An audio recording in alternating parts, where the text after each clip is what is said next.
This is the Good Neighbor Podcast, the place where local businesses and neighbors come together. Here's your host, Jeff Gardner. Welcome to the Good Neighbor Podcast. Today we have another good neighbor on the show today, Michael Mings with Linmik. Michael, how you doing today, man? I'm doing very well, thank you. Thanks for having me, Jeff. Absolutely, man. Absolutely. I appreciate you coming on the show. We've met a couple times, so the audience has a little back history here. I was very interested in your business. I was also interested in your life philosophy. You're a very interesting cat, and hopefully we can get into that a little bit. But before we do, tell us about your business, man. What do you do? Linmik Woodworks is a full-service carpentry company, basically from frame to finish. And if the motto is, if it's wood, we work it. I'm a journeyman carpenter who has a sort of, I love carpentry, and I love. If the framing is square, then finishing and the trim and any furniture details, we can take care of that. So if it's wood, you work it. Anything wood related, you will do it. Custom made, never been done before. You'll give a crack at it. Awesome. Love it. Yep. Well, tell our listeners and myself, because I'm very interested too, about your journey. Like, how did you get into this? How did you find out that you either had this skill for crafting and creating, or you wanted to cultivate it? How did you get into it? Why did you get into it?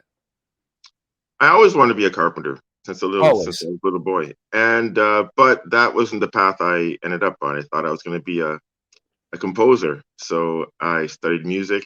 I went to university for that, but building was always in my back of my mind, and eventually, long story short, my life path led me to the Carpenters Union, and I thought that was going to be my path. But I realized I like doing things that were more custom, personal, and being involved in people's life stories. And funny enough, the music plays a part in it, because ultimately, when you're building and the finished result, there's a harmony to it. There's a flow with the person's life, their movement. And what pleases their eye, and what feels good under their hand, and where they sit and where they eat. So I see it all kind of came together. I'm still working on it, but those are the broad strokes, so to speak. So correct me if I'm wrong, but like music, whenever you're building something, the item itself is important. The piece of music obviously is important. It brings a lot of pleasure to people's ears. It can be even visual, same with your work, but it seems like the purpose of it, or the impact that item or that music piece may have, is what really gets you going. Exactly. The living space or the furniture. Yes. And then the idea, because and also music is an idea that I've written down. And then the art of it is when it's realized, when it's performed. And so there's the drawing, there's the sketch, there's the idea, turns into a sketch, turns into a drawing, turns into a prototype, turns into a reality. And it's the same. It's a similar process. I mean, I never thought about it that way, but it is. It's so interesting. I am my teammates will call me a why guy. I got it tattooed on my arm, just why with a question mark, to remind myself, like, why am I doing this? What is the purpose of this? Am I really doing something that's in line with me? And what triggered this thought is you saying, at first I didn't realize that music and carpentry were so similar. I think the last time we met, I told you I do some counseling work at an addiction facility on the weekend, right? And I love that. Yeah. And I just wanted to give back to the community. I was already in marketing and business. I really enjoyed that for a number of years, but I just wanted to help. My mentor said, if you have some time to help, it may really be impactful on your life. So I just went for that reason. And little did I know that through counseling, its whole purpose is to listen deeply and connect deeply with that person, find out what they're going through in life, and connect with them on a human to human level. I never thought for a second that counseling would help me become a better business person or help me articulate and communicate better. And now I look at them almost one and the same. I don't have to take off the hat and put on a new hat. When I'm at the clinic or I'm running the team, you're connecting with human beings. And it's very similar to that idea of creating music, creating your carpentry, woodworking. I love how they line up for you, because it seems like, if I'm understanding this correctly, it's the why behind it. And it's the creative process that's so similar. Mm-hmm. You're exactly right. Yeah, I love exactly. it. Yeah. I love it. So any myths or misconceptions that are commonly thought about in your business in particular, or in the industry, that people are just thinking out there that may be incorrect, that we could clear up for them? I mean, the major one is that, I could do it. Can't be that hard. I could do it. Right. And, what's the trick? What's the trick? What's the trick? Right. What is the trick, Michael? And Tell us. The trick is it's a skill. Yes. Yeah. And those skills are worked and learned over time. Yeah. And that time involves error. And that error involves, wow, how did I mess that up so much? And then it's because then you know how to fix it, and then you know what you're looking for, and it's an ongoing process. You're always learning, and so yes, what may take someone, a skilled person, not that long to do or be able to see the solution, it may look simple, but that is the art of simple, is making the complicated direct, right? So that is the big misconception, right? So, but there are people that get it, right? Because anybody that is in any sort of skill-based line of work gets that, right? People that tend to be in a sort of I buy cheap, I sell dear, right? Right? Then it's just volume, right? So they don't understand why, you are thinking. So, but that, so that is the big misconception, Yeah. And I like that you point that out, because in so many things in life, people, we all can do what every one of us can do. But I have this line right there in front of me, because I find myself talking too much and overcomplicating things. So I put mastery is in simplicity. And it's the professionals out there that take something like what you do, and I'm watching you do this, and it's like, wow, that does look easy. Maybe I can do that too. Little did I know, if I had asked you and said, hey, how long did you take to get to that level of simplicity? How long have you been doing this for? 20 years? Yeah. So just thousands upon thousands of hours. You walk into a situation, especially if it's custom, right away, you're probably analyzing the problem, which you've probably done thousands of times before, whereas it's going to be a little different from me. So getting it done from a professional, having it done right, you don't have to do it yourself, save you time, stress, money. Unless you want to learn a new skill, that's great. But yeah, I'm glad you cleared that up for us. Not easy, long periods of time.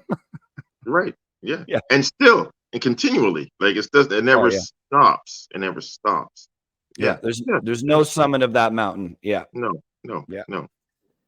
Outside of business, I'm interested in this too. You already alluded to, being a musician, which I think is great. I think we all love music. Certainly, I have a great deal of respect for musicians.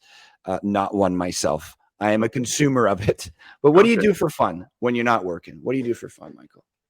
Ski. Anything, playing outside. And I was out skiing out at Collapore, backcountry skiing, or riding my bike like a happy child. Rock climbing. Yeah. But basically playing outside. I'm not a hunter, not a fisher, but I like to play outside. So yeah, that's it really. The reading, and my wife and I have traveled to different places. I enjoy endeavoring to learn other languages when I'm in a new place. But but day to day, I like to play outside. So physical activity, certainly it seems, Yeah, and yeah, outside. Doesn't yeah. matter the season, you find something that's outside. Exactly. Yeah. Except for May, mid-May to mid-June, when the black flies are out. Mm, Then I'm on my bike, yeah. not in the forest, not rock climbing. Bike You know, inside? no. I bike outside, but I Yeah, don't go in the forest and right. go rock climbing, get eaten alive, and try to convince myself that it was fun. And nothing works. Black flies always win. So is that your secret, man? I spent a few hours with you prior to this, and you seem like a very jovial person. It seems like you enjoy life. Is that one of the secrets that nature's playground? Get out there, move, and see it. Would you I, say? I, Like, why are you I, so happy, man? What's the deal here? I like that. What's the deal? Yeah, What's going on? what's going No, on? I think. I mean, my entire life. I mean, people say, "Hey, Mike, you're so funny," but what they don't realize is that I'm not telling stories to make them laugh. I'm telling stories to make me laugh. If you laugh with me, it's even Great. better, Yeah. right? But they're going to be funny because in my mind, since I was a child, I've always been funny. So I think, but then joking aside, for sure, nature. I mean, how can you be in nature and be worked up Yeah. unless you're lost and the plane Yeah. crashed, right? And the rescue party just walked 15 feet away from you, didn't hear you screaming. Then, yeah, you'd be upset. But generally speaking, if it's a beautiful day and you're in the woods and it's all good, how can you get worked up? Yeah. You were talking about reading before. That's where I get a lot of my answers. And sometimes I feel like this problem is so complicated in my life and it's unique to me and no one's ever been through it before. And I go into my books, often philosophy is where I go for answers. Okay. And almost all of them will say, go for a walk, just be in Yep. nature. And I'm looking for these like groundbreaking answers to this groundbreaking problem that's unique to me. And it's just so simple. And my problem isn't that big of a problem. And probably everybody goes through it, stress in some way. Mm-hmm. And they're like, go for a walk, talk to a friend, go play with an animal. These simple things that we've been doing for millennia. And I love that you say that. The more people I talk to, it's the simple things that bring a fair bit of joy, it seems. And I'm glad Yeah. it has the same effect on you. Yeah. Yeah. Favorite place that you traveled The or what place? recommendation? Oh, gee. Well, I would. We rode our bicycles from Copenhagen to Hamburg, and usually people do it the opposite way. They go east. Okay. But if you're into cycle touring, it Mm-hmm. was the best. Because you land at the airport, there's a bike pump at the airport, and a bike lane at the airport. I don't know if you can conceptualize that because imagine riding your bicycle from Toronto Airport to downtown Toronto. You could do it, maybe, A little risky. but you might find yourself in another dimension And with a litigation Copenhagen, lawyer beside you saying, "No, but got to really confident." But not actually there. You a dedicated bike lane right to downtown Copenhagen, riding out to Hamburg. What more do you want? So, I that was good. Really any place. We went to any place. I haven't traveled a lot, but when you're traveling by bicycle, everybody loves you. yeah. So, what's there not to like about that? So, Yeah. yeah. And I know very little about Copenhagen. It's been brought up a couple of times, but I Uh-huh. think they are well known for cycling. A lot of people are on their bikes out there. Well, the thing is, I think it was in the industrial era. The idea was that everybody should be able to get out to the country, right? Hmm. And so it was very like the bike. The infrastructure is amazing. There are cars. The idea over like in Copenhagen and Germany, parts we were there, and definitely Netherlands, is that, don't get me wrong, there are cars, there's highways, stuff like that. But over there, you can walk to where you need to go. You can safely ride to where you need to go. There's always a bus running. There's always a train running. Now, if you want to drive a car, well, then you're going to pay more because you have 4 options that are maintained, have been planned, thought out. And so it makes it very appealing. I mean, my son lives in the Netherlands. He doesn't have a car, doesn't need a car, doesn't want a car. So, whereas here, it's, that's a different podcast. But yeah, totally. Do you find people are in better? I mean, I'm going way off track here, but I'm interested in this stuff. Do you find people are in better shape than us Westerners? Yeah. Oh yeah, 100%. Not a lot of heavy set people there. No, and even the ones that are look better. And I'm serious. I'm serious. When we were in I remember in Copenhagen, I saw these kids. Well, first of all, a lady in high heels and a dress, walking her bike to meet her boyfriend. We saw that. Kids riding in their soccer gear, obviously to or from a game. Yep. You don't see that around here. No. So it's just and just the fact that when you get off the plane, the subway is right there, is in the airport.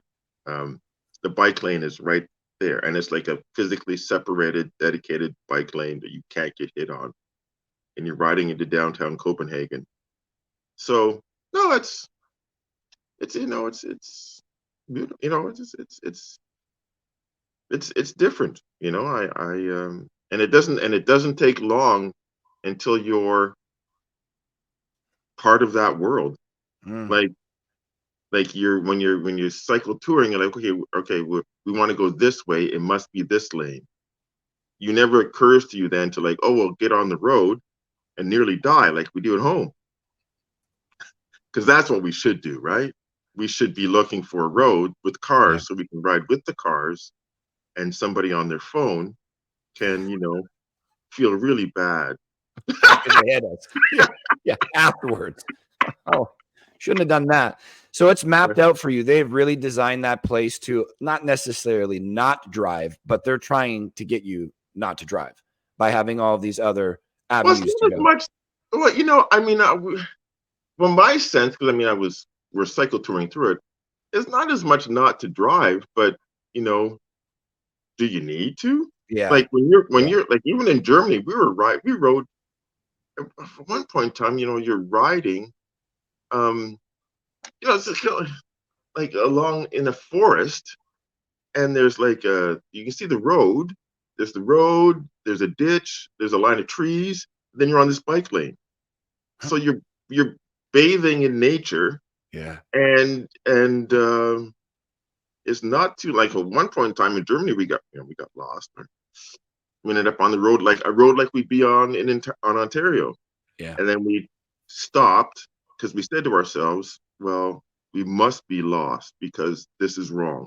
This reminds us of Canada. So there must be a bike lane somewhere.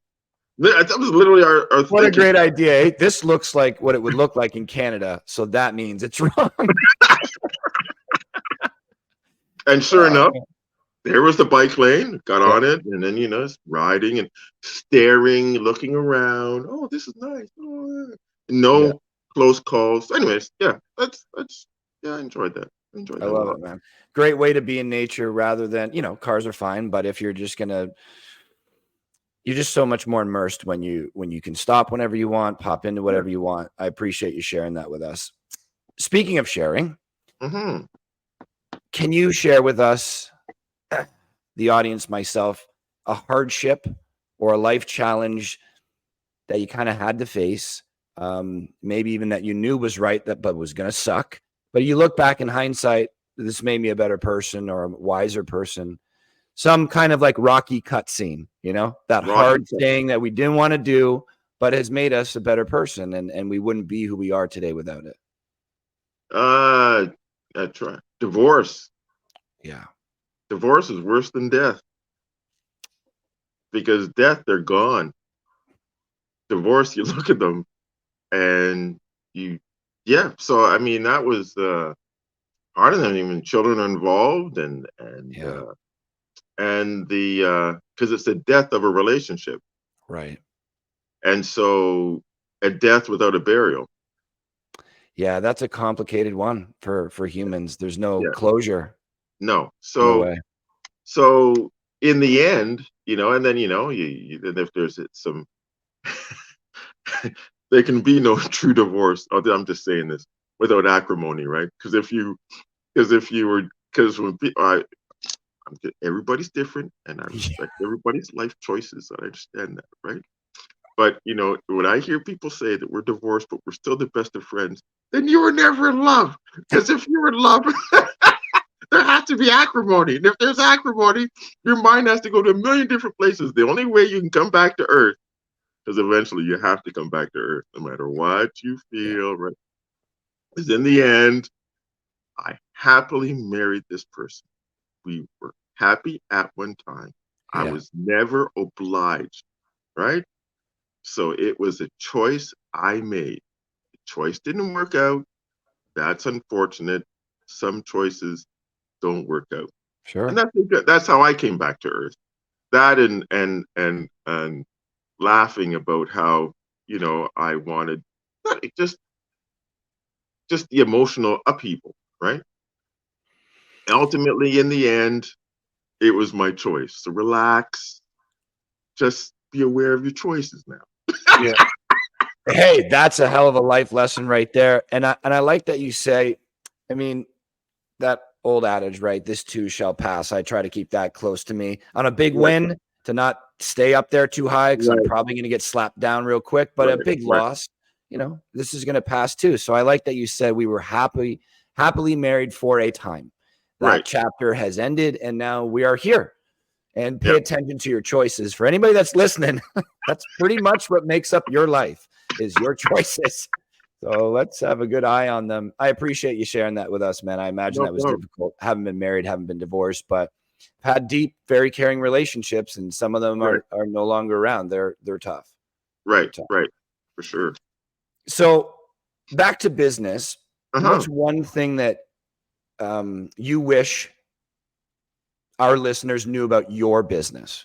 If you could say one thing most important about you, maybe different than other carpenters, as there are many carpenters, but it seems like what you do is a little bit different than the norm.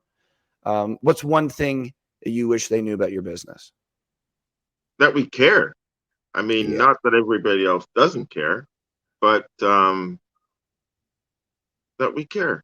That we really want um, the best result, um, and not just from a pure, um, framing or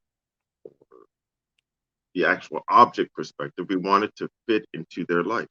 mm-hmm. Right? Yeah. So that would be the one thing that we care. Love it. So kind of start to finish, great experience, meaningful piece. It's not Yeah. just about the product; it's about everything that goes into it. Yes. Yeah, Yes. I love it. And I get that impression from you, and that's why we wanted you on the show today, because you seem like a guy who's having fun, that puts a great deal of effort into the stuff you do. And you told me a number of times about the story behind it and the pleasure that it gives the individual, which I think Yeah. is great. So that leads me into my next question, second last. What's the impact that you're trying to leave? I think you've alluded to it a few times, but what's the impact that you're trying to leave through your work, through your personal life, like just being a human? To well, when my father died, he had a good life. He was 96, and at the viewing, um, had all sorts of all sorts of people come and share stories. But this one man, he said, your father was the sort of man. He was a man that when he called you brother, he meant it, Mm-hmm. and that has always been the highest eulogy that one can, for me, that one can make. Um, And so I was just trying to do good things, endeavoring to do good things. And in doing so, the news will tell you that you're powerless, but we do have great power within us to do good. And and so that's it. Whether it's through carpentry or saying hi to anybody, it doesn't really matter, but just endeavoring to do good. I love it, man. I mean, again, a number of the things you're saying today are so simple, but that's the thing. They're so impactful.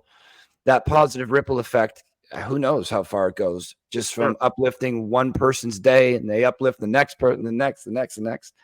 And maybe that piece of that item that you built somebody lasts for 100 years through generations, and is that chair where the parent sits or whatever it is, somebody impactful. I love it. Doing good things. I love it, man. Where can our listeners learn more about you? How do they find out about you? We have the website at www.linmikwoodworks.com. Our phone number, 705-796-7102. And you will be always put in touch with me. Awesome. I'll answer the phone. No robots, straight to you. No robots, straight to me. And then you can or a text. You can text that number. And the email is hello@linmikwoodworks.com. So feel free to reach out. If you have any questions, you have anything, just anything construction wise, feel free to contact us. Be happy to help. Beautiful. And so Linmik is Linmik.